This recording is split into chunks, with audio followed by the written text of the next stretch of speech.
And Devin, you've talked in the past about this concept of regoaling, as you go through an experience like this, which I think is really fascinating. Do you want to expound a little bit on that? Yeah, so we talked about earlier how one day we're just living our normal lives, being parents, and the next day we're having to make these incredibly difficult decisions for our children. And a lot of times we initially set that goal that we want our children to be cured. And unfortunately, that doesn't happen for everybody. When the condition starts to get worse and it becomes exceedingly unlikely that our child will be cured from this disease, we have to go through a process called regoaling, which is basically disengaging from our initial goal of them being cured from this disease to re-engage with another goal, which may be the quality of life that we want our children to have. How do we want to spend our time with them, the remaining time that we have with them? Do we want them to be what kind of hospice service do we want to have?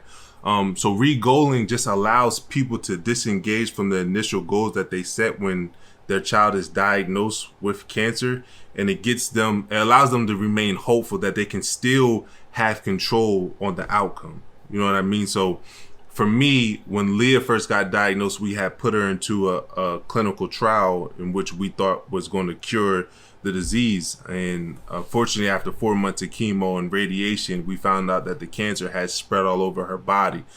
So that initial goal that I had of putting her to this clinical trial and her being cured from the disease didn't really work. And I went down a negative spiral thinking about what this meant for Leah's life if I was going to lose my daughter.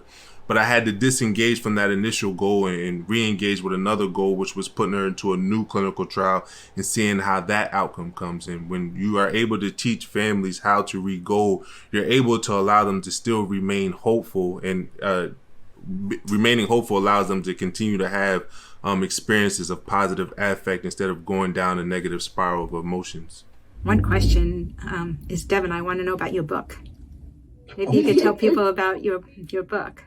Yeah, so I wrote a book called Still in the Game, Finding the Faith to Tackle Life's Biggest Challenges. And the book is just basically how I realized through Leah's battle with cancer that every struggle that I was going through in my life was preparing me for that very moment.